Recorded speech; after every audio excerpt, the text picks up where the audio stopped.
نوع دوم شرک اصغر چی است که با افعال میشه. بعضی افعال است که وقتی انسان میکنه او هم در جمله شرک اصغر میاد. مثل شرک اصغر چی؟ مثلا آویزان نمودن تعویض. این تمیمه. رسول الله صلی الله علیه و سلم میگه که در حدیث شریف آمده هست که جاء فی رکب عشرة الى النبی صلی الله علیه و سلم. میگه عقبه ابن عامر جهنی میگه که یک گروهی که 10 نفر بودن، میگه اینا آمدن پیش رسول الله صلی الله علیه و سلم، گفتن که ما میخوایم مسلمان شویم. 10 نفر بودن. رسول الله صلی الله علیه و سلم امرای 9 نفر از اینا بیعت کرد و امرای یکی از اینا بیعت نکرد. فقالوا ما شأن هذا الرجل لا تبايع. گفتن یا رسول الله صلی الله علیه و این نفر دست خود دراز کرد و میخوایم مسلمان شویم و شما دستان برشان دراز نکردین و بیعت امرایشان نکردین که مسلمان شویم.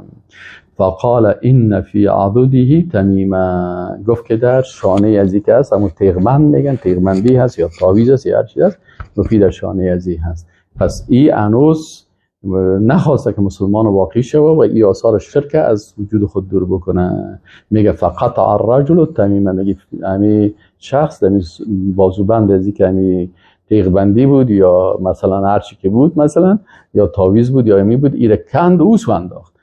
فبایع رسول الله صلی الله علیه و سلم. باز میگه امرایش رسول الله هم بیعت کرد. ثم قال، بعد از گفت من علق فقط اشرک. کسی که این چیزا رو اویزان میکنه، در گردن خود مثلا چوبک اویزان میکنه و مثلا یک چوب درخت میگیره یا یک سنگ میگیره در گردن خود اویزان میکنه، یا تعویضی که در او شرکیات و بعضی چیزا استفاده میکنه یا اویزان میکنه، رسول الله صلی الله علیه و که اینی بعضی چیزایی که اینا میکنه این در شرک داخل میشه. خب حالا مثلا یک نفر یک سنگ یا چوب یا این چیزا رو چی میکنه، پس این انسان مشرک شد. اما شرکش چی است؟ شرک اصغر است. ایره از دایره ایمان خارج نمیکنه. و همین قسم رسول الله صلی الله علیه و میگه که ان الرقى والتمائم والتول من الشرك. میگه که چی است؟ این تعویض، این یا کس این تعویض ها و این چیزایی که تومار و تعویض و این سنگ و این چیزایی را که اویزان میکنه یا در جمله چی هستن؟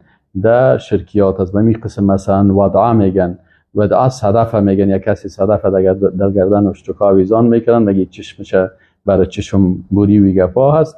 اینمی هم در شرک اصغر کل از اینا داخل میشن. مثلا بعضی کسا مهرموره و خرموره و این گپا رو اویزان میکنن. این میگه برای چی است؟ میگه هو تحبیب المرأة الی زوجها. بعضی اوقات بعضی کسا مثلا امی توله را یا مهموره و خرموره را برای خانم ها میتن، میگه ایرا اویزان میکنن به خاطر که شوهرش به امرایزی محبت پیدا بکنه.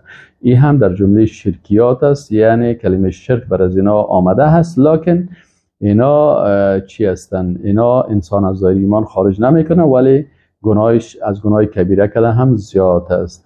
به این قسم مثلا بعض تارا هستن در قبرها و در بتها و در اینجا میگیرن، بازی در گردن خود و در دست خود اینیا اویزان میکنن. ای چی هستن؟ ای هم چی هستن؟ به خاطر از اینکه میگه ای تار کسی یا ای علقه کسی، مثلا ای تار که ما گرفتیم از قبر فلانی گرفتیم یا از قد فلانی گرفتیم، اینا کلش چی هستن؟ اینا در جمله شرک اصغر داخل میشه، لکن انسان از دایره ایمان خارج نمیکنه.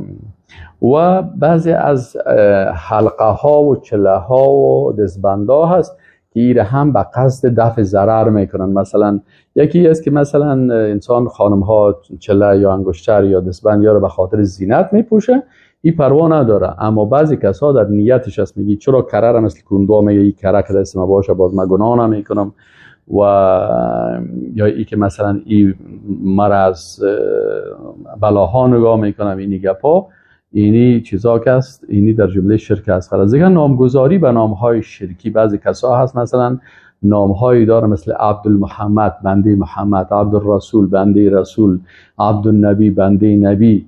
اینا کلش نامهای چی هستن؟ شرکی هستن که انسان مسلمان باید از این نامها مثلا خود چی کنن؟ دور بسازن. دیگه از جمله شرک اصغر ریا هست. ریا هست مثلا که این هم در جمله شرک اصغر میره که یک نفر مثلا یک کار میکنه لکن به ریاکاری، بیاین که مثلا اینی گوسفند میخره بر قربانی، باز میگه خوب یک گوسفند چاق دیگه کلگی بوده که اینه اوه گوسفند از یا چقدر قوی بود و کلان بود. او گوسفند از دیگه گوسفندک بود، مرغک واره بود، او بیخی فیلم مرغ واره بود. این حالا چی میکنه؟ خدا نشان میده. پس اینی کار ای هم هر ریاکاری کس ای هم در جمله چی میشه؟ در جمله شرک اصغر داخل میشه. یعنی عمل از بین میره ولی چی است؟ ولی انسان از دایره ایمان خارج نمیشه. دیگه سمعه میگه. سمعه چی میگه؟ یک کار میکنه تا مردم بشنوه که چی شوه که به مردم بشنوانه که اینی چطور است. اکثر مثلا قاریای قرآن و بعضی کسا از علمای دین اینطورا به خاطر ریاکاری مثلا بعضی کارا را میکنن که سمعه میگه این هم ناروا هست.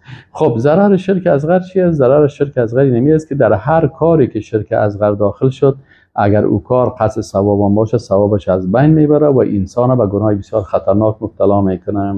علاجش چی است؟ که انسان توبه نصوح بکنه، ایمان خود قوی بسازه، استغفار بکنه، توبه بکنه و از این چیزها خود دور بسازه. قسم آخری و سومی نفاق است. این نفاق است. نفاق هم دو قسم است. یکی یک کسی منافق اصلی هست، یکی نفاق اصغر است. نفاق اصغر چی میگه؟ که او انسان منافق نمیگه. منافق اصلی کسی است که مثلا در زبان مسلمان است، قلبا مسلمان نیست، و منافق کلان است و کافر است.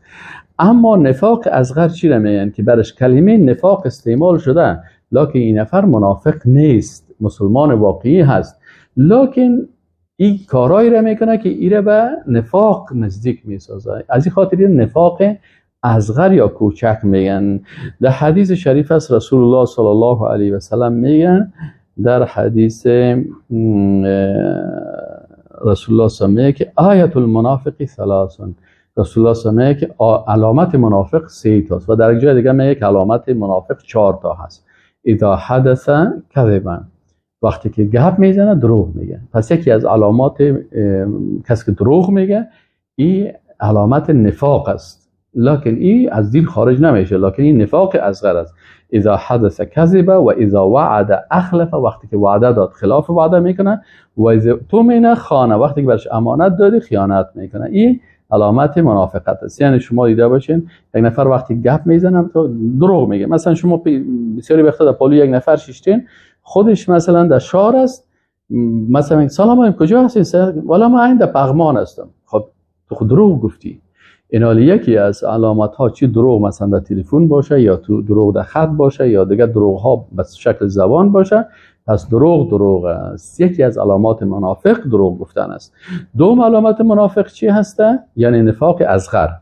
دوم چی هسته؟ که وعده وقتی که میده خلاف میگنه. برای شما میگه من 2 بجه میایم و این اکثرا در بین مردم متاسفانه رواج داره. این علامت نفاق اصغر طبعا، که وقتی وعده میده به وعده خود نیست. همیشه دیده باشی برات میگه که 3 بجه میایم، باز که سایل کنی 6 جای نمیری، کارتام کلش اعلام میکنی، یک وقت 8 بجه میشه، 7 بجه میشه، نامدی برادر، باز او ولی امروز نشد دیگه. خب مرا خبر میکردی.